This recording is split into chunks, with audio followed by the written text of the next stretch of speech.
여러분들 반갑습니다. 부동산 공시법을 담당하는 목회수입니다. 여러분들과 같이 합격 보장반을 시작을 해서 11회까지 매주 문제를 받아서 풀었습니다. 오늘은 12회째 여러분들이 그동안 배웠던 것을 모의고사를 통해서 자기 실력을 한번 테스트해 보도록 하겠습니다. 자, 먼저 1번부터 들어가 볼게요.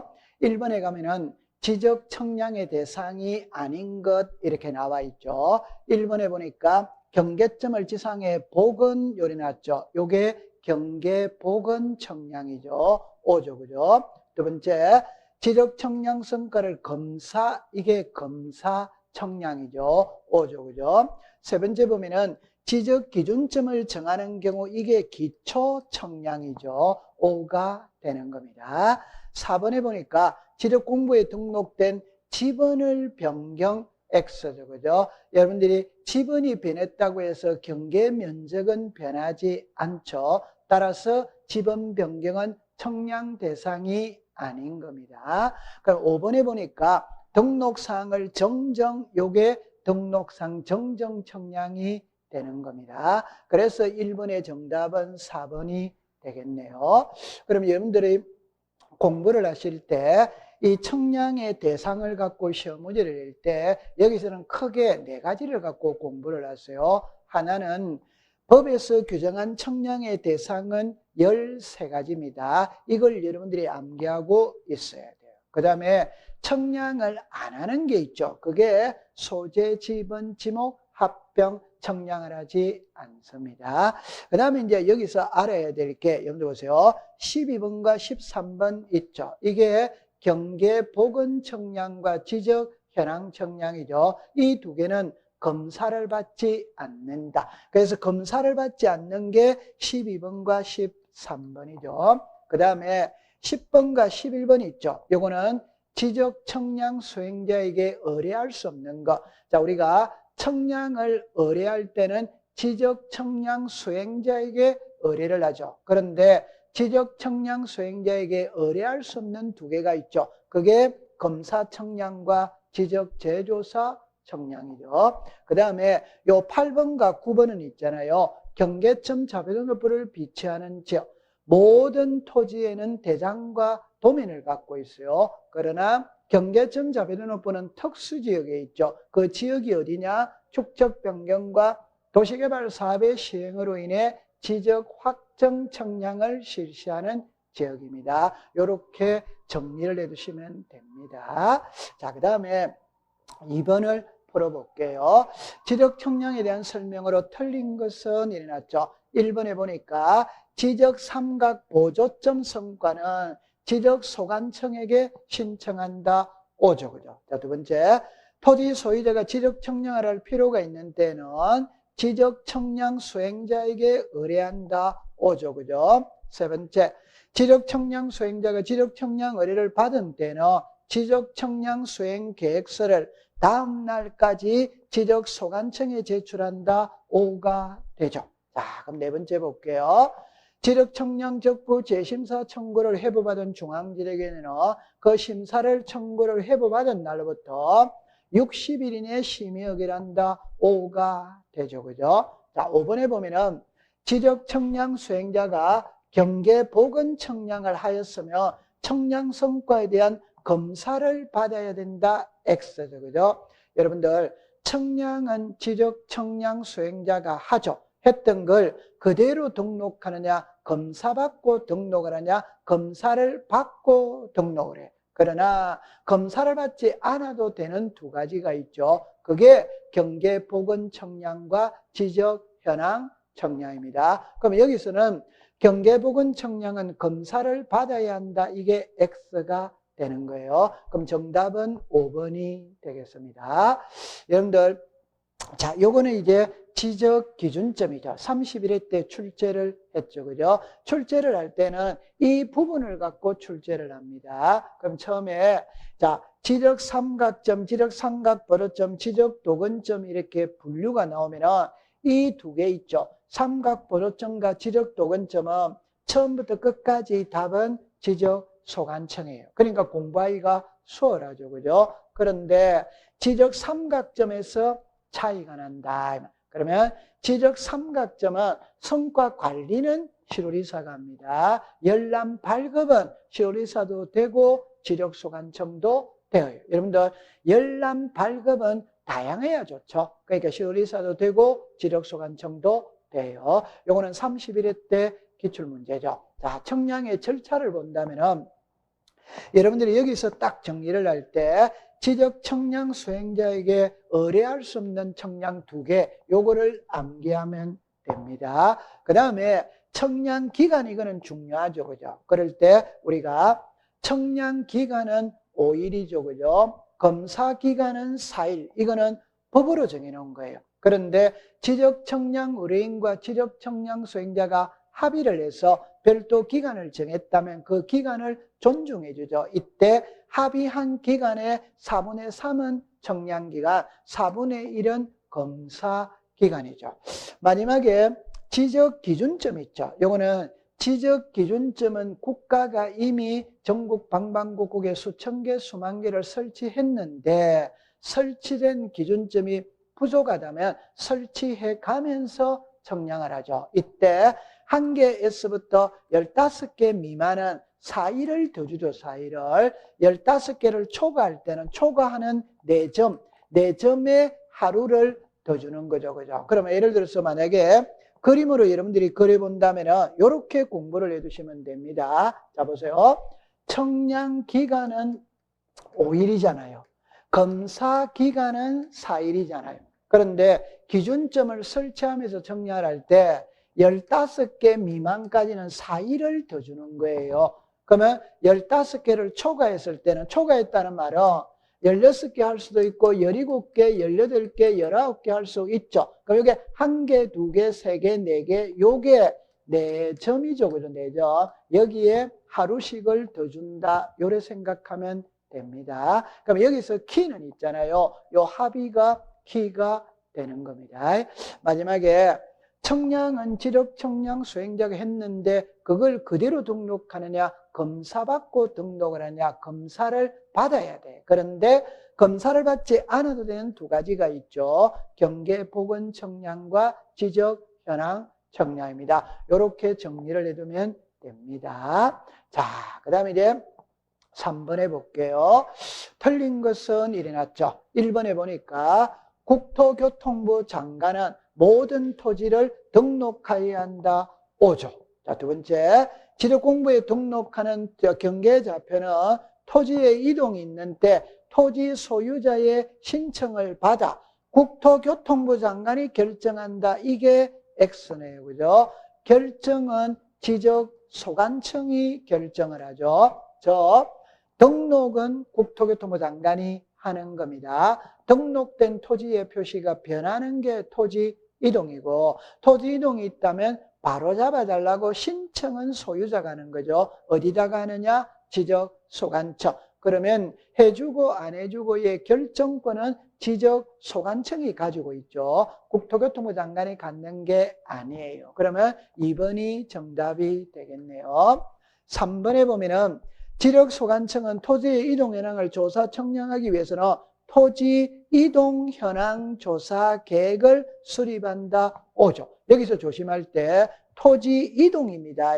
토지 이용이라면 X가 되는 겁니다. 그 다음에 토지 이동 현황을 조사했을 때는 토지 이동 조사부에 토지 이동 현황을 적어야 한다. 5조. 자, 그다음 마지막에 이제 지적 공부를 정리하여야 한다. 이렇게 되는 겁니다. 이거를 여러분들이 정리를 해보면, 자, 이렇게 해볼게요. 모든 토지는 지적 공부에 등록이라는 절차를 다 거쳐야 돼요. 이거는 국토교통부 장관이 등록을 합니다. 이때 등록된 토지의 표시가 변하는 게 토지 이동이고, 그럼 변했다면 바로 잡아야죠. 바로 잡을 때는 신청을 하는 경우가 있고 직권을 하는 경우가 있다. 이 신청은 원칙은 소유자가 하죠. 그죠? 사업의 경우에는 사업 시행자가 하죠. 소유자가 해야 되는데 안 하면 대위 신청해 줄 수 있다. 요 대위 신청해 줄 수 있는 자는 4명이 있죠. 그 다음에 토지 소유자가 신청을 해야 되는데 안 하면 지적소관청이 직권으로 조사 청량하여 등록할 수 있다. 이때 수립하여야 할 계획은 요게 토지 이동 현황 조사 계획 수립이죠. 그 밑에 거를 공부할 때는 여러분들 이렇게 하세요. 계획 수립이 먼저 오느냐, 조사가 먼저 오느냐. 그럼 당연히 계획 수립이 먼저 와요. 그 다음에 조사를 했으니까 조사부를 작성을 해야 되고, 토지 이동 정리 결의서에 첨부를 해야 되고, 마지막에 지력 공부를 정리하게 되는 겁니다. 그래서 요 라인에서는 요게 키예요. 토지 이동 현황 조사 계획을 수립한다. 그 다음에 이제 마지막에 결정은 누가 하느냐? 지적소관청이죠. 그러면 등록은 국장, 신청은 소유자, 결정은 지적소관청. 그렇게 정리를 해두면 됩니다. 자, 그 다음에 4번에 지목에 대한 설명으로 옳은 것은 일어났죠. 1번에 일반 공중의 교통 운수를 위하여 보행이나 차량 운행에 필요한 일정한 설비 또는 형태를 갖춰 이용되는 토지는 도로이다. 오네요. 그죠? 그럼 정답은 1번이 되겠습니다.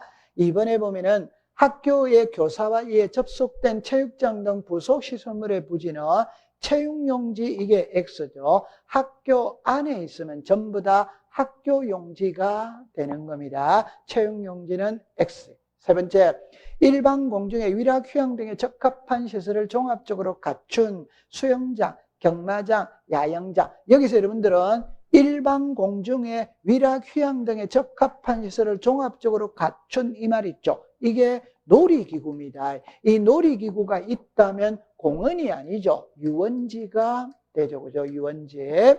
그 다음에 4번에 온수, 약수, 석유류 등의 일정한 장소로 운송하는 곳은 광천지다. X죠. 온수, 약수, 석유류가 용출되는 곳은 광천지, 운송하는 곳은 잡종지죠. 그죠? 잡종지가 되는 겁니다. 자, 그 다음에 5번을 한번 볼까요? 5번에 보면은 용수 또는 배수를 이용해 일정한 형태를 갖춘 인공적인 수로죠. 이게 농수로죠. 농수로는 유지가 아니죠. 국어가 되는 겁니다. 그래서 정답은 1번이 되겠네요. 자, 그 다음에 이제 5번으로 가볼게요. 5번에는 면적에 대한 설명으로 틀린 것은 일어났죠. 1번에 경위의 청량 낮죠. 요게 경계점 자비등록부를 비치하는 지역입니다. 실시한 지역의 면적 청량의 결과 0.035 제곱미터로 나왔다면 0.1, 그러니까 여기서 여러분들이 공부할 때 600분의 1의 도면의 축적과 경계점 자비등록부를 비치하는 지역에서는 최소가 0.1이죠. 그 말은 0.1보다 적게 놓으면 전부 다 0.1로 등록해라 하면 5죠. 두 번째, 경계점 자비등록부를 비치하는 지역에서 청량의 결과, 자, 여기서 키는 627.6554죠. 그죠? 여러분들 5로 끝났을 때 앞자리를 보는 겁니다. 그러니까 여기는 5로 끝난 게 아니고 5, 4죠? 그럼 5보다 크죠? 바로 올려야 됩니다. 그러면 7이 되죠. 그래서 627.75가 되네요. 세 번째, 도민의 축적이 1200분의 1의 지역에서 면적 청량의 결과 542.52. 여러분들 1200분의 1은 제곱미터까지 등록하죠. 제곱미터는 여기까지 등록을 하는 거예요. 그러면 이걸 반올림해야 되죠. 여기도 역시 5가 아니고 5이죠. 5이니까 5보다 크죠. 크면 올려야 됩니다. 그러면 3이 되겠네요. 그럼 여기서 542.5인 틀렸죠. 543이 되는 겁니다. 그러면 정답은 3번이 되겠네요. 여러분들 1200분의 1은 제곱미터까지 등록하지 제곱미터의 한 자리가 아니죠. X가 됩니다. 그 다음에 평판 청량을 하는 지역에서는 전자면적 측정기 5죠. 경위의 청량은 좌표면적 계산법, 평판 청량은 전자면적 측정기 5죠. 자, 5번에 보면은 임야대장의 면적과 등록자의 차이가 허용 범위를 초과하는 경우에는 임야대장의 면적 또는 임야도의 경계를 지력소관청이 직권으로 오죠. 그럼 여기서 조심해야 될 때 초과했을 때는 신청으로 하느냐 직권을 하느냐 이걸 갖고 항상 출제를 하죠. 그죠? 지력소관청이 직권으로 합니다. 5가 됩니다. 자, 이거를 여러분들이 정리를 해보면 어떻게 하느냐 하면은 면적에서는 있죠. 크게 두 가지로 나누세요. 하나는 600분의 1의 도면의 축적과 경계점 자비도너프를 비치하는 지역이고 나머지는 1000에서부터 6000입니다. 그러면 경계점 자비도너프는 경위의 청량이죠. 좌표면적 계산법이에요. 최소가 0.1이죠. 제곱미터 이하 한 자리까지 등록하는 거예요. 그러면 여기는 1000분의 1에서부터 6000분의 1은 평판 청량이죠. 전자면적 측정기죠. 여기는 1제곱미터가 최소죠. 그죠? 여기는 제곱미터 이하 한 자리입니다. 그러면 만약에 출제인이 시험 문제를 낼 때 이렇게 오면 O가 되는 거예요. 그럼 1이 가면은 X가 됩니다. 그래서 지그재그로 이렇게 문제를 출제를 하는 겁니다. 이렇게 정리를 해두면 되는 겁니다. 자, 그 다음에 6번이죠. 여기서는 지상 경계를 새로 정한 경우에는 경계점의 위치 설명도와 경계점의 사진 파일을 등록하는 장부가 뭐냐? 그게 지상 경계점 등록부죠. 그래서 지상 경계를 새로 정한 경우에는 지상 경계점 등록부를 작성 관리하여야 한다. 이렇게 나오죠. 그럼 정답은 4번입니다. 이걸 여러분들이 정리를 해보면 이 의에서도 시험에 2번이나 출제를 했어요. 그러니까 이 지상 경계를 새로 정한 경우에는 지상 경계점 등록부를 작성합니다. 시험에 낼 때 이걸 경계점 좌표 등록부 이라면 X가 되는 거예요.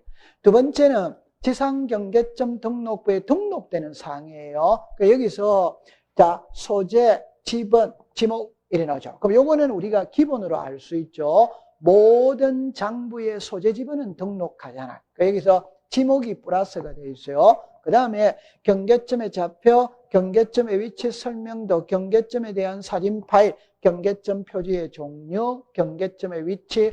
여러분들 이거는 있죠. 어쩔 수 없이 외워야 되는 겁니다. 그래서 오늘날에 여기에 출제 빈도가 아주 높은 부분이죠. 그렇게 정리를 해두세요.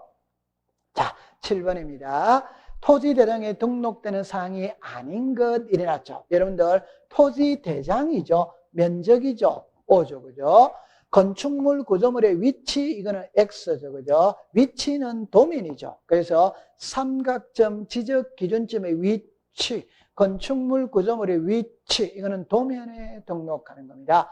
공시지가는 O죠. 그죠? 자, 건물의 명칭은 X죠. 이거는 대지권 등록부죠. 여러분들 건물이라는 말은 집합건물에서 나오는 말이에요. 그래서 제가 항상 얘들 때 레미안 아파트 101동 1701호 요 레미안 아파트가 건물의 명칭, 1701호가 전유 부분 건물의 표시. 그래서 건물의 명칭과 전유 부분 건물의 표시는 대지권 등록부에 등록을 하죠. X입니다. 그 다음에 미음의 소유자는 O죠. 그래서 여러분들이 대장을 공부할 때는 항상 토지대장, 임야대장을 근거로 세금을 부과한다. 그럼 세금을 부과하기 위해서는 소유자를 알아야 되고 공시지가를 알아야 되고 지목을 알아야 되고 면적을 알아야 되는 겁니다. 그래서 세금을 부과할 수 있죠. 그러면 기억, 디귿, 미음이라는 오죠. 니은과 리얼이네요. 니은과 리얼이니까 1번이 정답이 되겠네요. 자, 그 다음에 여러분 여기에 토지대장이 나와 있죠. 제가 그랬죠. 토지대장, 임야대장을 보고 세금을 부과합니다. 그럼 세금을 부과하기 위해서는 소유자를 알아야 되죠. 그 다음에 공시지가를 알아야 되죠. 지목을 알아야 되죠. 면적을 알아야 돼요. 그 다음에 요것도 외워야 돼요. 토지 이동 사유. 여러분들 여기에 보면은 처음으로 하는 게 신규 등록이죠. 그러면 지목은 변함이 없죠. 면적이 줄어들었잖아요. 그 말은 100이 떨어져 나갔죠. 이게 분할이죠. 면적은 변함이 없죠. 지목이 전에서 공원으로 바뀌었죠. 이게 지목 변경입니다. 공원은 변함이 없죠. 200에서 500이니까 면적이 늘어났죠. 그게 합병이에요. 그럼 여기서 신규 등록이다, 분할이다, 지목 변경이다, 합병이다 이런 게 토지 이동의 종류죠. 그죠? 그러니까 요거를 암기해야 돼요. 토지 이동 사유는 토지대장, 임야대장에 등록한다. 그거를 기억해 두면 됩니다. 자, 그 다음에 8번에 틀린 것은 일어났죠. 1번에 보면은 국토교통부 장관은 지적정보전담관리기구를 설치 운영한다. 그럼 여기서 특히는 이것만 조심하면 되죠. 지적정보전담관리기구를 설치 운영하는 자가 누구인가? 국장이다. 두 번째는 정보처리 시스템을 통해 기록 저장된 지적공부를 열람하거나 등본을 발급받으는 자는 특별자치시장, 시장군수, 구청장, 읍면동장, 오조. 여러분들 정보처리 시스템이라는 것은 전산화되어 있는 거잖아요. 그러니까 읍면동도 해당이 되는 겁니다. 3번에 보니까 지적전산자료를 신청하려는 지적전산자료 이용 또는 활용 목적 등에 관하여 미리 관계중앙행정기관의 심사를 받아야 한다. 5가 되죠. 그죠? 자, 5번에 보니까 부동산 종합증명서는 지적공부 복구자료에 해당하지 않는다. 이게 틀렸네요. 그죠? 부동산 종합증명서는 지적공부 복구자료에 해당한다. 그러면 정답은 4번이 되겠네요. 그죠? 자, 5번을 보고 해설을 한번 해볼게요. 토지대장, 임야대장 또는 공유지 연명분은 복구되고 지적도면이 복구되려는 토지가, 요게 1200분의 1의 도면이에요. 축척변경 시행지역 500분의 1입니다. 시행지역에 편입된 때는 도면을 복구하지 아니할 수마다 있다. 여러분들 쉽게 예를 들어보면 여기가 1200분의 1의 도면의 축척을 사용을 해요.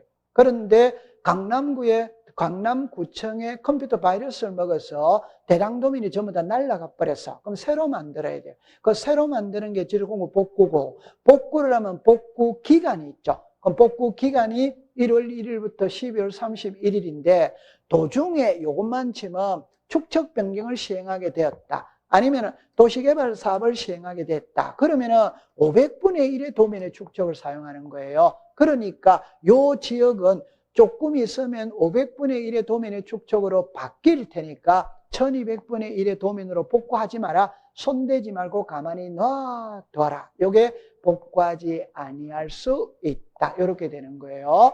그럼 여기서는 복구 자료죠. 자, 이것도 법에 규정이 있죠. 그러면 토지의 표시의 복구 자료와 소유자의 복구 자료가 있잖아요. 이 두 개는 좌우가 같잖아요. 항상 등기부와 판결서입니다. 마지막에 미리 자, 분실될 걸 대비해서 복제해 놨어요. 그 답이 이번에 나와 있잖아요. 그러면 1번, 2번, 7번은 답이 나와 있기 때문에 신경을 쓸 필요가 없어요. 그러면 우리가 암기를 해야 될 거는 3번, 4번, 5번, 6번이죠. 그래서 지적공부 등본, 청량 결과도, 토지동 정리 결의서, 부동산 종합증명서. 자, 요게 복구 자료다. 요렇게 정리를 해주시면 됩니다.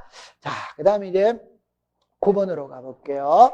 분할에 대한 설명으로 틀린 것은 일어났죠. 1번에 토지를 분할하고자 할 때는 지상에 경계점 표지를 설치하고 도면상의 분할을 한다. 5죠. 두 번째, 일필지 일부가 형질 변경으로 용도가 되어 분할을 신청할 때는 지목 변경도 함께 신청한다. 5. 여러분들 형질이 달라졌다는 것은 용도가 달라졌죠. 용도가 달라졌다는 것은 지목이 달라졌죠. 그러니까 분할을 할 때 지목 변경도 같이 신청한다. 3번에 매도할 토지가 분할 허가 대상인 경우에는 허가서를 받아야 된다. 그건 당연한 것이죠. 3번, 5죠. 4번에 보니까 일필지 일부가 형질 변경 등으로 용도가 달라져 지정할 때 90일 이내 이게 X네요. 그죠? 90일이 아니고 60일이죠. 60일. 분할 신청은 60일입니다. 그럼 4번이 X가 되네요. 정답은 4번입니다. 5번 해볼까요? 소유권 이전 매매를 위해 분할하는 경우에는 신청 의무에 제한을 받지 않는다. 여러분들 분할의 대상은 크게 세 가지죠. 하나가 일필지 일부의 형질 변경으로 용도가 다르게 되어 분할을 신청할 때 이거는 60일 이내 의무가 있죠. 그러나 소유권 이전하기 위해서 매매하기 위해서 불합리한 지상 경계를 실행하기 위해서 분할할 때는 기간에는 제한이 없죠. 즉 의무가 없어요. 여기는 의무에 제한을 받지 않는다니까 5가 되는 겁니다. 그럼 이걸 여러분들이 정리를 할 때 자, 이렇게 볼게요. 지적 공부의 토지의 표시를 등록을 했어요. 그러면 이 토지의 표시에 등록된 토지의 표시를 새로이 정하거나 변경하거나 말소하는 게 토지 이동이잖아요. 그죠? 그럼 여기서 이 토지 이동의 종류가 이렇게 나오는 거예요. 이때 잡으세요. 신규 등록, 등록 전환, 분할합병, 지목 변경 요리 나오죠. 그럼 요 5개는 신청으로 한다. 이 말. 그게 60일로 통일이 돼 있다. 이 말. 그러나 축척 변경과 등록 말소는 신청도 되고 직권도 되는 거예요. 신청도 되고 직권도 되는 거예요. 그런데 조심해야 될 거는 축척 변경은 신청은 되죠. 근데 날짜는 없다 이 말입니다. 그러나 등록 말소는 신청이 되죠. 그럼 이 신청은 며칠이냐? 90일이다. 그래서 우리가 토지 이동은 크게 3개를 생각하세요. 하나는 도시개발사업 신고입니다. 도시개발사업 신고는 15일, 등록 말소는 90일, 기타는 60일. 그렇게 정리하면 됩니다. 그래서 분할은 60일이지 90일이 아니다 이런 말이에요. 자, 그렇게 정리를 해두세요. 자, 그럼 10번입니다. 축척 변경의 청산의 절차에 대한 설명으로 갈로 안에 들어갈 내용이 옳은 것이죠. 그죠? 보세요. 청산금의 납부 고지를 받은 자는 고지를 받은 날로부터 매도일 이내 청산금을 지력소관청에 내야 하느냐. 이게 납부죠. 그죠? 6개월이죠. 6개월. 납부도 6개월, 지급도 6개월. 이번에 보면은 지력소관청은 청산금의 결정을 공고한 날로부터 자, 납부 고지 수령 통지는 며칠이냐? 20일이죠. 20일. 그 다음에 디귿에 축척변경위원회는 5명 이상 10명 이하의 위원으로 구성하되 토지 소유자는 2분의 1이죠. 1 이상을 토지 소유자로 하여야 한다. 그러면 6개월과 20일과 2분의 1입니다. 그럼 여기 보면 6개월과 20일과 2분의 1은 2번이 정답이 되겠네요. 그죠? 여러분들 이 축척 변경은 엄청 중요하죠. 그 정리를 이렇게 보면 돼요. 제일 먼저 축척 변경을 할 때는 토지 소유자 3분의 2 이상의 동의를 받고 축척 변경위원회 의결을 거치고 시도리사 대도시시장의 승인을 받아야 한다. 이때 시도리사 승인상 3개는 암기를 해두면 되죠. 지번 변경, 축척 변경, 지력공부 반출. 그럼 승인이 떨어졌다면 시행공고는 20일 이상 하고 경계점 표지 설치는 30일 이내 하면 되죠.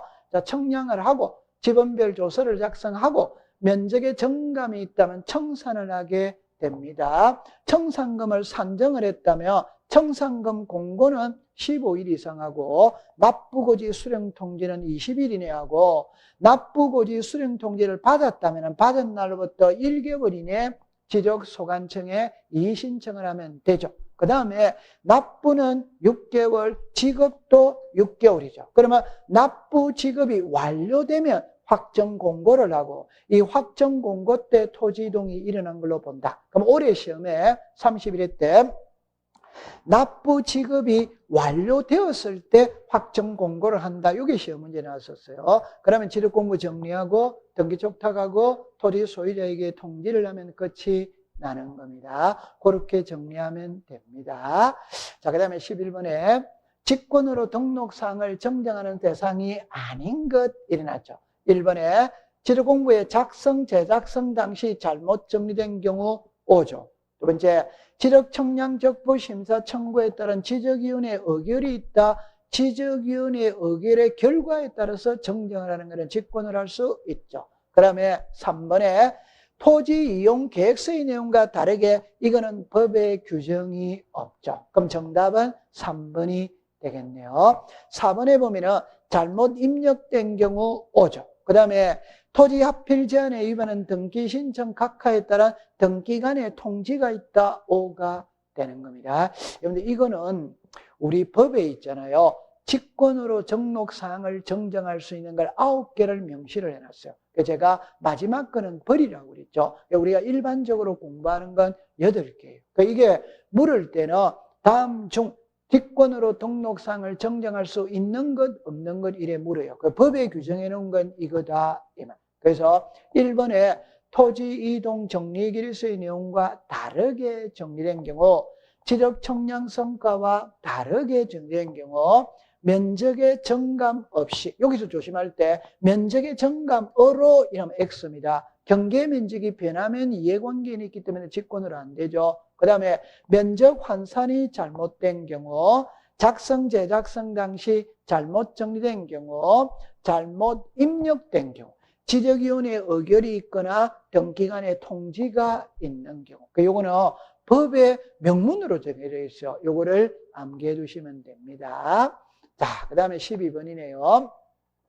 틀린 것은 일어났죠. 1번에 보면 정정사항이 토지 소유자에 관한 사항인 경우에는 등기필정보, 등기완료통지서, 등기사항증명서, 등기전산정보 자료 오죠. 그럼 여기서 조심할 때 토지 소유자입니다. 이걸 토지의 표시이라면 X가 됩니다. 왜?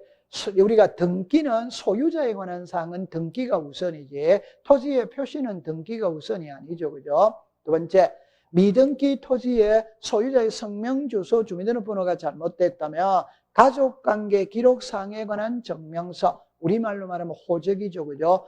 등기가 되었다면 등기부를 보고 하면 되는 거예요. 미등기는 등기부가 없잖아요. 그러니까 가족관계 증명서를 보고 정정하면 된다. 이 말. 그럼 3번에 청산금을 산정한 경우가 청산금에 차익이 생긴 경우 초과액은 지방자치단체의 수입. 자, 여기서 부속액도 지방자치단체가 부담을 하고 수입도 남으면 수입도 지방자치단체가 수입으로 가지고 가는 겁니다. 그러니까 수입과 부담이 지방자치단체로 통일이 되어 있는 거예요. 자, 그 다음에 4번에 토지 표시에는 변경 등기가 필요한 경우 자, 지적공부에 등록한 날로부터 15일 이내 X죠. 그죠? 지적공부에 등록한 날이 아니라 등기 완료 통지서를 접수한 날부터 15일이죠. 그러면 4번은 X가 되겠네요. 5번에 보면은 행정구역의 명칭이 변경되었으면 변경된 것으로 본다. 여러분들 항상 수업 시간에 행정구역의 명칭이 변했다는 게 인천시가 인천광역시로 이름이 달라졌다는 겁니다. 이런 거는 수정 안 해도 자연적으로 변한 걸로 본다. 그럼 정답은 4번이 되겠네요. 여러분들 이 그림을 딱 보면 있잖아요. 자, 보세요. 지적공부에는 토지의 표시와 소유자를 등록을 하죠. 그럼 등록된 토지의 표시가 변하는 게 토지 이동입니다. 그럼 서류가 토지 이동 정리 결의서, 그거를 보고 지적공부를 정리하는 거예요. 하고 난 다음에 등기부와 일치시키기 위해서 등기 촉탁을 하는 것이고 토지 소유자에게도 알려주는 거예요. 그러면 이제 답은 여기서 지금 묻고 있죠. 토지 소유자에게 알릴 때는 토지 소유자가 내용을 알기 때문에 알리느냐, 모르기 때문에냐, 모르기 때문에 알고 있다면 알릴 필요는 없어. 그거를 푸는 방법은 여기죠. 이 말은 토지 소유자가 신청한 건 내용을 알죠. 그럼 통지를 안 하는 거지. 그러나 사업 시행자가 한 건 통지해야 되죠. 대위 신청한 건 통지를 해야 돼. 직권을 한 건 통지를 해야 돼. 그러면 통지 시기는 여러분들 여기서 질문을 많은 분들이 하는데 이 말을 보면 뭐냐면 토지 표시에 관한 변경 등기가 필요하다, 필요하지 않다 이 말. 그럼 여러분들 이렇게 자르면 돼. 그 말은 소재, 지번, 지목 면적은 등기부에도 등기 대상인 거예요. 그러나 경계와 좌표는 지적공부에는 등록 대상이지만 등기부에는 등기 대상이 아니에요. 그럼 아니라는 요게 토지 표시에 관한 변경 등기가 필요하지 않은 요게 바로 요거를 말하는 거예요. 그러면 이거는 그럼 여러분들 이겁니다. 지목이 변했죠? 그럼 알리지. 그럼 여기서 등기부에서 지목 변경을 했죠? 하면 또 알리는 거예요. 그러니까 갔다가 다시 오는 겁니다. 요게 등기 완료 통지서를 접수한 날로부터 15일이네요. 그래서 요 두 개를 구별하고 있어야 돼요. 위에 거는 토지 표시에 관한 변경 등기가 필요하다는 말은 갔다가 다시 온다는 겁니다. 요 다시 온 요게 등기 완료 통지서를 접수한 날로부터 15일. 이렇게. 그런데 이 두 개는 갈 필요가 없잖아요. 그럼 바로 알리는 거예요. 그게 지적공부에 등록한 날로부터 7일입니다. 그걸 기억해 두면 됩니다. 자, 지금까지 우리가 지적 파트를 공부를 했어요. 그럼 이제 등기로 갑니다. 자, 1번을 볼게요. 틀린 것은 이렇게 났죠. 1번에 등기는 접수한 때부터 효력이 발생한다. X죠. 앞에 뭐가 빠졌느냐? 등기를 마친 경우, 이 말이 들어가야 돼요. 등기를 마친 경우. 그럼 여러분들 잠깐만 여기에 보시면은, 자, 이렇게 되어 있죠. 우리가 물건 변동이잖아요. 그럼 등기를 해야 물건이 변하잖아요. 그럼 여기서 조심할 때 보세요. 제가 이렇게 해볼게요. 10시가 있고 17시가 있어요. 자, 갑하고 을하고 매매를 합니다. 그 매매를 하면은 10시에 등기를 접수했어. 10시에 접수했다고 해서 소유자는 을에게 바뀌는 게 아니에요. 그러면 이제 17시에 을에게 이렇게 소유권 이전 등기가 되었죠. 되었다면 소급해서 10시부터 물건이 변한 걸로 본다. 이거를 문자로 말하면 등기관이 등기를 마친 경우에는 접수한 때부터 이렇게 돼요. 그러면 항상 요 글자가 들어가야 돼요. 등기를 마친 경우에는 접수한 때부터 물건이 변한다. 그러면 그냥 접수한 때 이러면 안 되는 겁니다. 그 다음에 마지막 거를 보면은 등기관이 등기를 마친 경우 등기 신청 정보가 전산정보 처리 조직에 저장된 때에 나오죠. 요 전산정보 처리 조직에 저장된 때가 접수된 때입니다. 접수된 때. 그러면 정리를 하면 등기관이 등기를 마친 경우에는 접수한 때로부터 효력이 발생한다. O. 등기관이 등기를 마친 경우에는 전산정보 처리 조직에 저장된 때부터 효력이 발생한다. O. 고로 이 두 개는 같은 말이에요. 같은 말입니다. 여기는 마친 경우가 빠졌기 때문에 X가 되는 거예요. 그래서 정답은 1번이 되는 겁니다. 이번에는 같은 구는 순위번호, 다른 구는 접수번호 오죠. 그죠? 부기등기의 순위는 주등기 순위, 부기등기 상환의 순위는 그 등기 순서 오죠. 자, 그 다음에 4번에 전세권의 존속기간이 만료되어 있는 경우에 그 등기를 말소하지 않는 한 다시 제3자를 위한 전세권은 수리할 수 없다. 요걸 후등기 저지력이죠. 여러분들 그냥 쉽게 표현해보면 이 말이죠. 1번에 전세권이 있어요. 자, 전세기간이 2년입니다.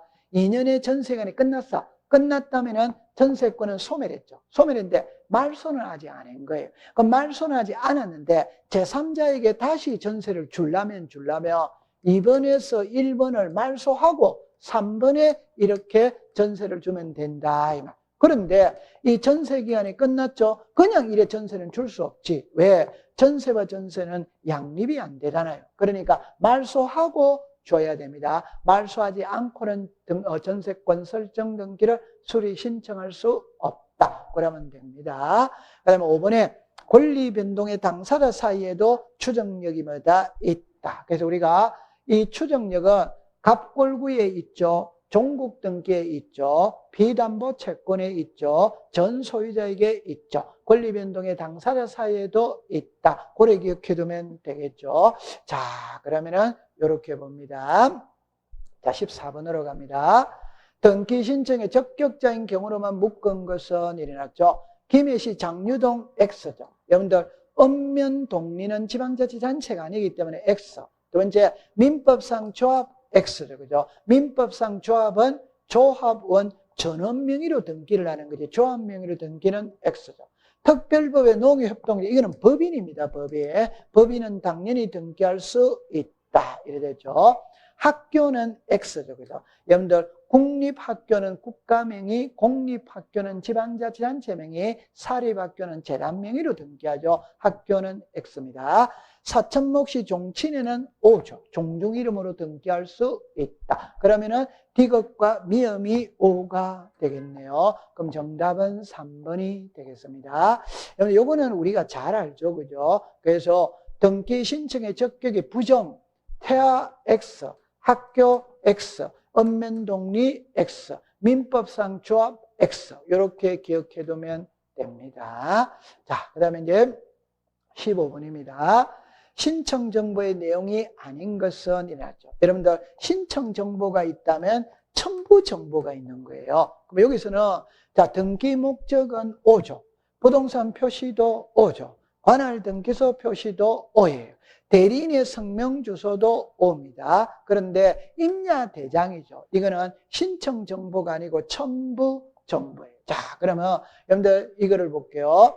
요게 소유권 이전 등기 신청서입니다. 이게 신청 정보예요. 이게 앞면입니다. 이게 뒷면이에요. 그러면 여러분들 앞면에 보면은 요 부동산 표시 있죠. 이게 신청 정보의 내용이다 이 말입니다. 등기 원인, 등기 원인 일자, 등기 목적 이게 신청 정보의 내용이다 이 말이에요. 그러면 이제 넘겨보시면은 여기 보죠. 여기 보면은 신청인 나오죠. 당연히 신청 정보의 내용이지. 그럼 신청인은 본인이 신청할 수 있죠. 대리인이 신청할 수 있잖아요. 그럼 여기다 대리인의 인적 사항을 쓰면 돼. 그 다음에 맨 마지막에 관할 등기소 표시를 해야 된다 이 말. 자, 요거를 좀 더 알기 쉽게 설명을 하면 요 안에 있는 내용은 신청 정보의 내용이에요. 그러면 첨부 정보라는 것은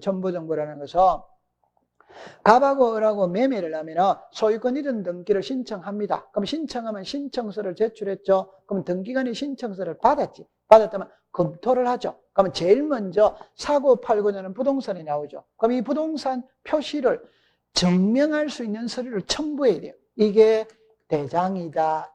그러면 이 부동산 표시는 신청 정보고 부동산 표시를 증명하는 우리가 대장은 첨부 정보다. 첨부 정보.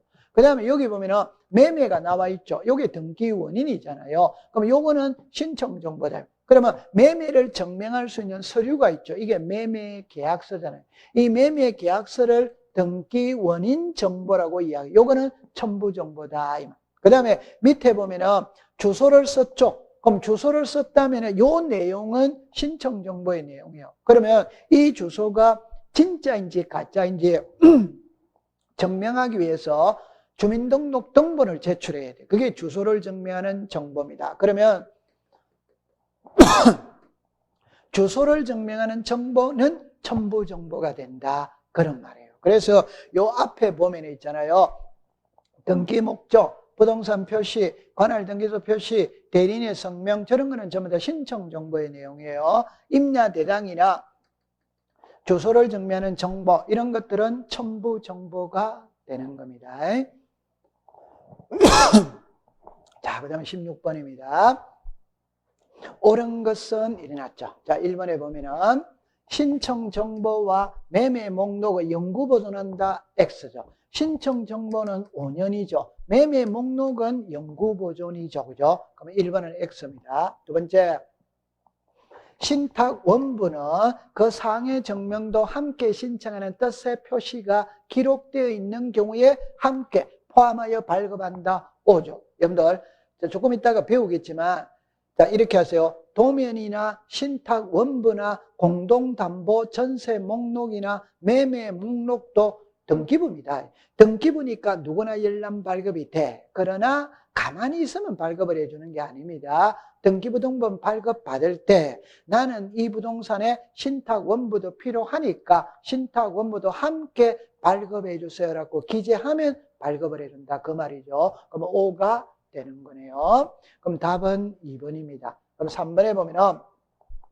등기부는 법원의 명령 촉탁이 있는 경우에 등기소박으로 반출할 수 있다. X죠. 그러면 여기서 조심해야 될 거는 등기부와 부속 서류는 전쟁 천재지변이 일어난 경우를 제외하고는 등기소 밖으로 반출할 수 없지. 그러나 신청 정보 기타 부속 서류는 법원의 명령 촉탁이 있거나 수사기관의 영장으로 반출할 수 있지. 그럼 여기서는 등기부이라니까 반출할 수가 없는 겁니다. 그 다음에 여기 등기 기록의 부속 서류죠. 여러분들 등기 기록은 누구나 열람 발급이 되지. 그러나 등기 기록의 부속 서류는 누구나 이거는 X죠. 그죠? 이해관계인이 이해관계 있는 부분에 한해서 열람만 돼도 열람. 그 다음에 마지막에 5번에 부동산이 5개 이상일 때 등기 신청인은 공동담보 목록을 작성한다. X죠. 공동담보 목록은 등기관이 작성하는 거지 신청인이 작성하는 게 아니에요. 자, 요거를 정리를 딱 할 때, 자, 보세요. 처음에 보존을 묻는지, 반출을 묻는지, 열람 발급을 묻는지를 딱 정리를 합니다. 보존은, 등기부는 영구 보존입니다. 그러나 신청정보, 첨부정보는 5년 보존입니다. 그 다음에 반출은 요 글자를 부를 줄 알아야 돼요. 위에는 등기부와 부속서류고, 이는 신청정보 기타 부속서류. 등기부와 부속서류는 전쟁 천재지변 이외에는 반출이 안 돼. 그러나 신청정보, 기타 부속서류는 법원의 명령, 촉탁이 있거나 수사기관의 영장으로 반출할 수 있다. 자, 그 다음에 열람 발급이죠. 여기는 등기 기록이고 여기는 등기 기록의 부속서류. 글자가 틀리죠. 등기 기록은 누구나 열람 발급이 돼. 그러나 등기 기록의 부속서류는 이해관계 있는 부분 안에서 열람만 되는 거예요. 발급은 할 수 없다. 마지막에 이제 요게 도면이나 신탁, 원부나 공동담보 목록, 매매 목록은 보세요.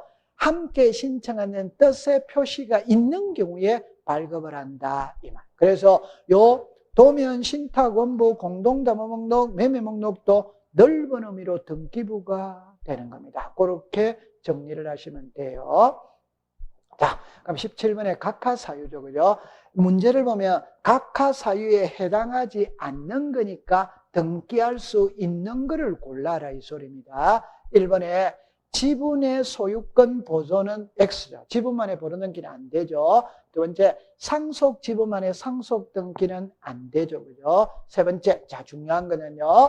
가등기 가처분 명령서를 가지고 가면 단독으로 신청할 수 있다. 5조. 자, 여기서 조심할 때 가처분은 법원에 촉탁을 하는 겁니다. 그러나 가등기 가처분 명령이라는 말은 법원에서 명령서를 발부받아가 내가 간다는 거예요.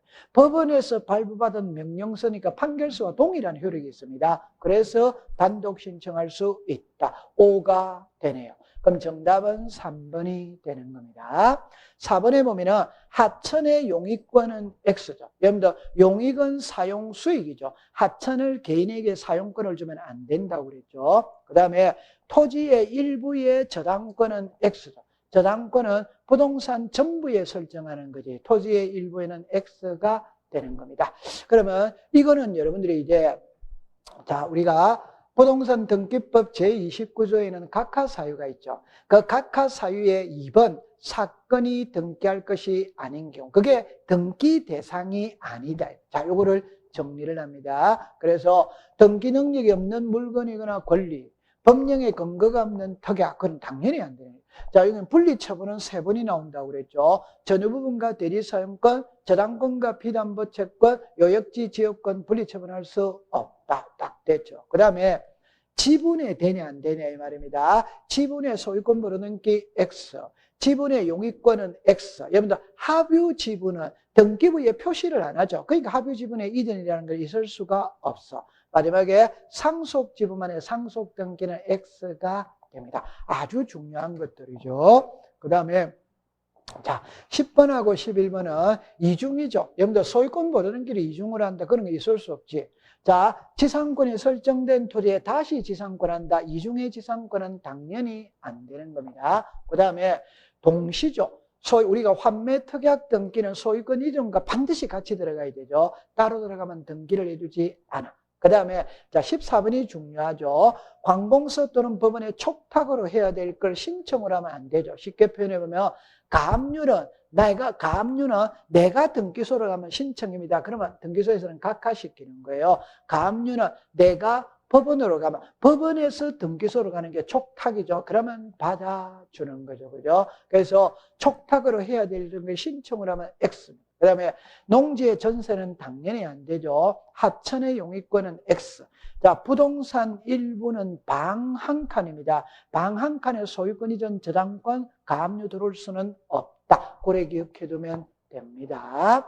자, 그 다음에 이제 18번입니다. 직권 보존등기 대상은 일어났죠. 자, 전세권 X죠. 그죠? 저당권 X죠. 그죠? 세무서 X죠. 자, 그 다음에 행정관청 X죠. 자, 여기서 이제 중요한 거는 법원의 소유권에 관한 처분의 제한입니다. 그러니까 우리가 이렇게 하죠. 미등기 부동산에 법원의 소유권에 관한 처분 제한의 등기 촉탁이 있을 때 등기관이 직권으로 보존하는 게 그러면 그게 법원에서 들어와야 됩니다. 세무서에서 들어오면 안 된다 이 말입니다. 기타 행정기관은 안 된다. 그 다음에 소유권에 들어와야 돼요. 그러면 전세권이나 저당권은 소유권이 아니잖아요. 그러니까 안 되는 거예요. 자, 이거를 정리를 하면은 자 위에 거를 보세요. 직권 보존등기의 대상은 두 가지죠. 그러니까 미등기보다는 법원에서 들어와야 됩니다. 기타 행정기관은 X, 무슨 권에 들어와야 되느냐? 소유권에 들어와야 됩니다. 그래서 가압류, 가처분, 경매가 소유권에 들어와야 직권 모르는 게 하는 거지. 소유권 아니면 X. 그 다음에 미등기 부동산, 임차권 등기명령 촉탁이 있다면 등기관이 직권으로 부르는 게 아니다. 이 두 개의 지문은 아주 중요하죠. 특히 1번은 아주 중요한 거예요. 꼭 기억해 두세요. 자, 여러분들 요거를 잠깐만 한번 해보면 제가 좀 전에 이런 표현을 썼죠. 자, 볼게요. 직권 모르는 길을 잠깐 설명을 해보면 자, 요 부동산의 소유자가 갑이에요. 갑하고 을은 있잖아요. 채무자, 채권자입니다. 자, 그런데 을이 갑한테 돈 3억을 빌려줬어요. 그런데 갑이 돈을 안 갚습니다. 안 갚으면 을이 돈을 받을 수 있는 방법은 갑의 명의로 돼 있는 부동산이 있다면 그 부동산에 가압류를 들어가면 돼요. 제가 수업을 할 때 이런 말 했죠. 채무자가 똑똑하냐, 채권자가 똑똑하냐. 채무자가 똑똑하다고 그랬죠. 그러면 갑이 있잖아요. 새 집 짓고 살아. 사는데 등기는 안 해버리는 거라. 왜? 갑이 등기해버리면 갑의 명의로 부동산이 있죠. 그럼 을이 가압류 들어온다 이 말입니다. 그러니까 갑은 새 집 짓고 살면서 가압류를 피하기 위해서 등기를 안 해버리는 거라. 이때 이 채권자 을을 보호해 줄 수 있는 제도가 있냐? 있다 이 말. 그러면 을은 자기가 채권자라는 증빙서류를 첨부하고 이 부동산이 갑의 것이라는 증빙서류를 첨부해가 법원에 가압류를 신청합니다. 그럼 법원에서 등기소에 가압류를 촉탁하는 거예요. 그러면 등기소 등기관이 이 부동산에 가압류 등기 촉탁이 들어와서 가압류 등기를 하려고 보니까 등기가 안 돼 있는 거예요. 그러면 직권으로 보존 등기를 하고 여기에 가압류를 붙인다. 자, 여기서 하나를 추가시킨 거 을이 있죠. 이걸 등기소로 이래 가면 이게 신청이 되잖아요. 그러면 가압류는 안 받아줍니다. 이거는 법원으로 가서 이렇게. 그러니까 관공서 또는 법원에 촉탁으로 하여야 등기를 신청을 하면은 각하한다 이 말. 요거를 기억해 두시면 됩니다. 자, 그럼 19번이네요. 신탁 등기되면 설명으로 틀린 것은 자, 수탁자인은 이게 공유 X죠. 공유가 아니고 합유죠. 그죠? 그래서 수탁자가 여러 명일 때는 공유 관계냐, 합유 관계냐, 합유죠. 그럼 정답은 1번이 되겠네요. 두 번째, 신탁 등기는 자, 동시 신청해야 된다. O. 수익자는 수탁자를 대위하여 신탁 등기를 신청할 수 있다. O. 그 다음에 신탁재산의 일부가 처분돼 권리 이전 등기가 신탁에 변경을 할 때, 자, 이거 중요하죠. 순위번호는 하나의 순위번호. 소유권 이전과 신탁 등기를 할 때 등기는 두 개죠. 그러나 번호는 한 개밖에 부여를 하지 않죠. 순위번호는 하나죠. 순위번호가 하나니까 신청서도 하나가 들어간다. 하나가. 자, 그 다음 마지막에 신탁의 가등기 등기 신청도 가능하다. O가 되죠. 요 신탁을 여러분들 정리를 딱 해보면 자, 이래 보세요. 이게 지문으로 아주 많이 띄웁니다. 어떻게 하냐면 신탁 재산에 속하는 부동산의 신탁 등기는 수탁자가 단독 신청한다. 이거 아주 많이 띄워요. 그럼 수탁자가 단독 신청해야 되는데 안 하면 위탁자, 수익자가 대위 신청할 수 있다. 그 다음에 소유권 이전과 신탁은 신청서는 하나, 순위번호는 하나. 여러분들 순위번호가 하나밖에 없으니까 신청서도 하나를 냈잖아요. 하나. 그 다음에 신탁 원부죠. 요거는 부동산마다 별개니까 부동산을 10개 맡겠다. 그럼 신탁 원부도 10개예요. 10개. 그러면 요거는 비정상이죠. 이거는 정상이잖아요. 그죠? 그럼 마지막에 수탁자가 여러 명일 때는 합의로 하느냐 공유로 하느냐 합의로 한다. 요래 딱 기억하고 있으면 문제를 푸는데 지장이 없어요. 자, 그 다음에 20번입니다. 전세권에 관한 설명으로 틀린 거죠. 자, 여기 보면은 목적인 범위. 여기서 조심해야 됩니다. 목적은 필요적 기대가 아니죠. 여기는 목적인 범위니까 범위를 말하고 있는 겁니다. 그러면 O가 되죠. 두 번째, 선순위 전세금 감액을 하면은 후순위 건저당권자는 이해관계인이 아니다. 여러분들 이런 말이죠. 전세금이 1억입니다. 저당권자가 이번에 저당권자가 채권액이 1억입니다. 이때 전세금이 1억에서 5천으로 떨어지는 거예요. 그럼 이 사람은 좋아지죠? 이해관계인이 아니에요. 세 번째, 타인의 농지에 전세권을 설정할 수 없다. 5조. 세 번째, 자, 4번 해볼까요? 전세금 반환채권의 일부 양도로는 전세권 일부는 존속기간, 요게 키입니다. 만료 전에 있다, 이게 X죠, 그죠? 만료 전에는 없다, 만료 후에는 있다. 자, 요거를 잠깐 여러분들 그림으로 그려본다면, 자, 보세요. 이 부동산의 소유자가 갑이에요. 갑인데, 갑이 을한테 전세를 줬습니다. 그럼 여기 이제 전세권 설정 등기가 을의 이름으로 되어 있고, 전세금이 3억이에요. 3억인데, 보세요. 요 기간 도중에 있잖아요. 도중에 을이 병한테 갑니다. 병한테 갑니다. 가가 뭐라고 이야기하냐면, 이렇게 이야기합니다.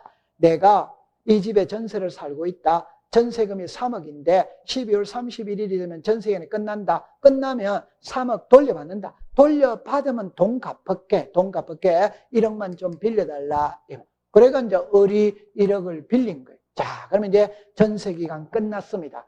전세기간 끝났다 이러면은 전세권은 소멸했죠. 소멸했으니까 자, 을은 전세금을 돌려받고 말소 등기를 해주면 돼요. 그런데 집주인이 전세금을 안 빼주더라. 그럼 전세금을 안 빼주면 을이 1억은 너가 대신 받아가라. 일부 이전을 해줄 수 있냐냐 이 말이에요. 자, 여기서 키는 이전해 줄 수 있습니다. 있는데 기간이 만료되어야 이전이 된다. 만료되기 전에는 이전할 수가 없다 이 말입니다. 전세기간이 끝나야 전세금을 돌려받았잖아요. 그죠? 전세금을 돌려받지 못했을 때 이전하는 거니까 기간이 만료되어야 하는 겁니다. 만료되기 전에는 X입니다. 그게 키예요. 그래서 여기서 시험에 이겁니다. 전에는 없다, 후에는 있다. 이렇게 딱 풀면 됩니다. 그 다음에 5번에 다른 공유자의 동의를 받는다 하더라도 일부 공유자의 지분에 전세권은 설정할 수 없다. 여러분들 용익권은 부동산을 사용 수익하는 권리입니다. 지분을 사용 수익하는 권리가 아니에요. 따라서 지분에는 용익권을 설정할 수가 없습니다. 자, 그 다음에 이제 21번입니다. 자, 여기는 등기관이 저당권 설정할 때 등기원인의 약정이 없어도 기록해야 된다는 말은 필요적 기대를 찾아라 이 말입니다. 필요적 기대. 그럼 1번에 변제 기조, 당연히 임의적 기대죠, 그죠? 이자 및 그 발생 시기 임의적 기대죠. 제가 잘 쓰는 말 시간이 들어가는 거는 임의적이죠. 그 다음에 채무자 이래라죠. 자, 여기서 키는 이거죠. 우리가 표현을 이렇게 말하죠. 저당권 설정자와 채무자가 동일인 경우에도 채무자의 표시는 생략할 수 없다. 그러니까 채무자는 필요적 기재가 되는 겁니다. 그러면 정답은 3번이 되겠네요. 그죠? 채무자는 필요적 기재죠. 필요적 기재. 그 다음에 이자 이런 거 나오죠. 직업 장소 이런 거는 임의적 기재죠. 그죠? 약정, 특약자, 약정자 들어가는 거는 임의적 기재죠. 그죠? 그럼 정답은 3번입니다. 이 3번을 가장 이해하기 쉬운 거는 저당권 설정자와 채무자가 동일인 경우에도 채무자의 표시는 생략할 수 없다. 즉 채무자는 필요적 기재다. 그걸 딱 기억해두면 됩니다. 자, 그 다음에 여러분들 여기에 이제 이렇게 딱 나왔을 때 결론은 여기서 제가 하고 싶은 말은 이 말입니다. 성명, 주소, 주민등록번호가 나올 때 이 주민등록번호는 있잖아요. 등기부에 권리자로서 이름이 올라갈 때 주민등록번호가 필요합니다. 그러면 권리자로서 올라가지 않거나 등기부에 이름이 올라가지 않고 신청서에만 쓰는 사람들은 성명, 주소만 씁니다. 주민등록번호는 쓰지 않습니다. 그럼 여러분들 보면은 법인이 나오죠. 자, 조심합니다. 법인은 대표자는 등기 기록에 기록하지 않죠. 그러면 여기 주민등록번호는 기록할 필요가 없어요. 그런데 비법인이죠. 비법인의 대표자는 등기부에 기록을 한대요. 기록. 그러니까 주민등록번호가 필요해. 대리인 있죠. 대리인은 신청서에는 이름을 쓰죠. 등기부는 이름을 안 쓰잖아요. 그러니까 주민등록번호가 필요가 없어요. 자, 여기서 조심할 때 갑, 을, 병이죠. 자, 보세요. 이거거든. 갑하고 을하고 매매했어요. 근데 아직 등기 안 가져왔어. 이 상태에서 을이 병하고 매매했어요. 그러면 이 등기는 일이 왔다, 일이 넘어가면 되는데 을이 이 등기를 안 받아오는 거예요. 그럼 병이 요 등기를 대위 신청하죠. 이게 채권자 대위 신청이잖아요. 그러면 병을 대위자, 을을 피대위자. 그러면 등기부상의 소유자는 누굽니까? 을이잖아요. 을. 그러면 을은 주민등록번호를 써야 돼요. 병은 주민등록번호를 쓸 필요는 없다. 그래 되는 겁니다. 요 피대위자가 있죠. 누굽니까? 을. 대위자는 누굽니까? 병. 이래. 그 다음에 채무자는 등기부에 이름이 올라가죠. 올라갈 때 채무자로서 올라가는 겁니다. 저당권자로서 올라가는 게 아니에요. 그럼 저당권자는 주민등록번호를 써야 돼요. 채무자는 성명 주소만 쓰면 돼. 그렇게 기억해 두면 됩니다. 그 다음에 22번에 부기등기의 대상이 아닌 것 일어났죠. 그러면 약정 있죠. 부기등기죠. 등기명인의 표시는 개명이죠. 이해관계인이 없죠. 언제나 부기등기죠. 건전한권을 갑에게서 을로 이전하죠. 여러분들 소유권 이전은 주, 소유권 이외의 이전은 부기등기죠. 일부 말소회복이죠. 전부 말소회복은 주, 일부 말소회복은 부기등기죠. 자, 그 다음에 5번에 보면 멸실등기잖아요. 멸실등기는 표제부에 하는 거죠. 표제부에는 부기등기 자체가 존재하지 않아요. 표제부에 안 되는 6개를 꼭 기억하세요. 표제부에는 가등기가 없습니다. 부기등기가 없어요. 표제부에는 접수번호가 없어요. 표제부에는 추정력이 없어요. 표제부에는 무효등기 유용이 없어. 무효등기. 자, 마지막에 표제부에는 이해관계인의 성낙서를 첨부한다는 말 자체가 없습니다. 이해관계인은 권리관계에서 필요한 거예요. 표제부는 필요하지 않습니다. 요 6개를 기억해 두시면 됩니다. 자, 그러면 자, 여러분들 이거를 있잖아요. 이해를 하면 이제 하산을 해도 돼요. 그러면 자, 정리를 때려 합니다. 우리가 주등기, 부기등기를 구별할 때 소유권 보존은 항상 1번이죠. 그럼 이거는 부기등기라는 개념이 없어요. 전부 다 주등기죠. 그 다음에 설정이죠. 이 설정은 소유권 이외의 권리를 취득하죠. 그 말은 소유권의 저당권을 설정할 수 있지. 그럼 주등기지. 지상권이나 전세권의 저당권을 설정할 수 있지. 그럼 그건 부기등기가 되죠. 소유권을 이전하면 주등기죠. 전세권이나 저당권을 이전하면 부기등기가 되잖아. 그럼 이거를 풀 때 소유권에 들어오는 등기는 주, 소유권 외에 들어오는 등기는 부기등기예요. 여기 하나 더 보면은 처분의 제한이 있죠. 압류, 가압류, 가처분, 경매잖아요. 자, 소유권에 가압류가 들어오면 주등기, 소유권 외에 가압류가 들어오면 부기등기. 그래서 소유권이냐, 소유권 외냐. 그 다음에 가등기도 답이죠. 본등기와 가등기는 죽을 때까지 똑같아야 되죠. 본등기가 주등기면 가등기도 주등기, 본등기가 부기등기면 가등기도 부기등기 공부할 필요가 없어. 그러면 일부 말소회복 있고 전부가 있죠. 그러면 일부 말소회복 등기는 부기등기, 전부 말소회복 등기는 주등기입니다. 그러면 이제 시험은 이것만 딱 외우면 돼. 자, 보세요. 부동산 표시 변경이죠. 이거는 표제부에 하잖아요. 표제부는 부기등기 자체가 없죠. 두 번째, 등기명인의 표시 변경 경정은 개명하는 거죠. 이해관계인이 없잖아요. 이해관계인이 없으니까 언제든지 부기등기입니다. 그럼 항상 시험 문제는 권리의 변경이죠. 전세금이 오르락내리락 거리는 겁니다. 이때 이해관계인의 성낙서를 첨부하면 부기등기, 첨부하지 않으면 주등기. 그래서 요게 항상 키예요. 그거를 기억해 두세요. 말소는 전부를 지우는 거죠. 부기등기 자체가 존재하지 않습니다. 멸실은 표제부에 하는 거죠. 부기등기 자체가 존재하지 않죠. 그렇게 기억을 해두세요. 자, 그 다음에 23번에 구분 건물에 대한 틀린 겁니다. 구조상 형상의 독립성을 가지고 있는 거에 구분 건물로 등기할 수 있다. 5죠. 이걸 하여야 한다. 이러면 X입니다.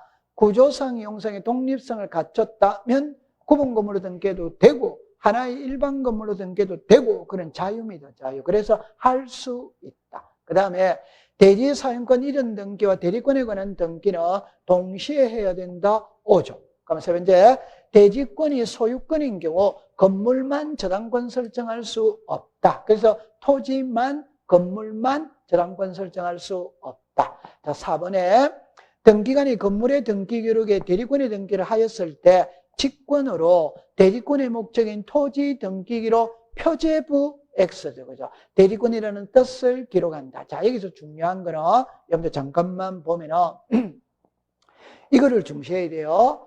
대지권 등기가 있고 대지권이라는 뜻의 등기가 있는 거라. 그러면 대지권 등기는 건물 등기부에 하고 표제부에 한다 이 말입니다. 요거는 신청으로 하는 거예요. 그런데 대지권이라는 뜻의 등기는 토지 등기부 해당구라는 게 대지권이 소유권이면 갑구, 대리군이 지상전세 임차권이면 을구. 이 대지권이라는 뜻의 등기는 등기관이 뭘 한다? 직권을. 그럼 시험에는 있잖아요. 이 글자를 고치는 거예요. 그러면 앞에 가보면 보이죠? 대지권이라는 뜻의 등기는 토지 등기는 맞죠? 표제부가 틀렸다 이 말입니다. 해당 구에 하지.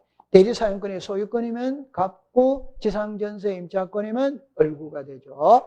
5번에 대리권이 소유권인 게 건물만 소유권이 할 수 없다. 5죠. 그죠? 토지만 소유권이든 건물만 소유권이든 할 수 없다. 왜? 분리처분할 수 없기 때문에 그런 것이죠. 자, 그 다음에 24번이네요. 틀린 겁니다. 가등기 후 제3자에게 소유권이 이전된 경우 본등기라면 그 제3자의 승낙서를 필요로 하지 않는다. 5죠. 그죠? 두 번째, 전세권 설정 청구권의 가등기에서 본등기라면 본등기 전에 마쳐진 저당권 등기는 직권으로 말소한다. 이게 X네요. 그죠? 말소할 수 없지. 딱 정리를 할 때랍니다. 전세권과 저당권은 양립이 되는 거예요. 그럼 말소할 수 없어. 자, 그림을 한번 볼까요? 이 그림을 보면 이래 돼 있어요. 이 부동산의 소유자가 갑입니다. 갑이 을에게 전세권 설정 청구권의 가등기를 을에게 해줬어요. 해주고 난 다음에 병에게는 저당권을 설정해줬다 이 말입니다. 저당권. 그럼 이제 나중에 을이 전세권 설정에 본등기를 했거든 하면 요거 말소하느냐 안 하느냐입니다. 안 하지. 왜? 이거는 전세죠. 저당이죠. 양립할 수 있잖아요. 두 번째, 전세는 1번이죠. 저당은 2번이잖아요. 즉 2번이 있어도 1번의 권리는 침해하지 않잖아요. 여러분들 경매가 들어가더라도 전세가 먼저 배당을 받잖아요. 그러니까 2번이 있어도 1번의 권리는 침해하지 않아. 그러니까 이 저당권은 말소하지 않는 겁니다. 그래 기억해두면 됩니다. 그럼 여기는 말소한다 이러니까 X가 되는 겁니다. 그 다음에 가등기에서 본등기를 해도 가등기는 말소하지 않는다. 여러분들 가등기에서 본등기를 하면 본등기의 순위는 가등기 순위를 따라가기 때문에 본등기를 해도 가등기를 말소하면 안 됩니다. 가등기는 그대로 있어야 되는 거예요. 그 다음에 가등기 의무자는 가등기 명인의 승낙을 받았다. 승낙을 받으면 당연히 단독 신청할 수 있죠. 5번에 수인의 가등기의 1인이 자 요거 중요하죠. 자기 지분만에 본등기를 신청할 수 있다. 자 여기서 조심할 때 전부에 대한 본등기는 X, 지분에 대한 본등기는 O 이렇게 되는 겁니다. 그러면 여기서 정답은 2번이 되는 겁니다. 그래서 지금까지 우리가 24문제를 풀어봤네요. 그죠? 여러분들이 아마 지금은 이제 우리가 4월 달이죠. 그죠? 이 문제를 풀고 여러분들의 점수가 몇 점이 나와야 정상이냐 할 때 일반적으로 초시생들은 있잖아요. 처음에 시험을 치면 40점밖에 안 나와요. 40점. 그거는 정상입니다. 정상. 근데 어느 정도 공부가 돼 있다 이러면은 60, 70점은 나오겠죠. 그죠? 그래서 요 정도 시험 문제 같으면은 몇 점이 나와야 정상이냐? 5, 60점은 나와야 정상입니다. 이게 우리가 기출문제 중에서도 가장 중요한 문제를 응용을 해서 출제를 했습니다. 여러분들, 이제 우리가 1회 시험이니까 앞으로도 매주에 시험 문제가 나갈 테고 매월 또 모의고사를 치게 될 겁니다. 여러분들이 하나하나 쌓아가는 그 실력이 10월 30일 날 합격 점수로서 여러분들의 노고에 보답을 해드릴 겁니다. 묵묵히 공부하는 사람이 합격의 지름길이죠. 그죠? 자, 오늘 시험 친다고 고생을 했어요. 풀이는 마치도록 합니다. 고생했습니다.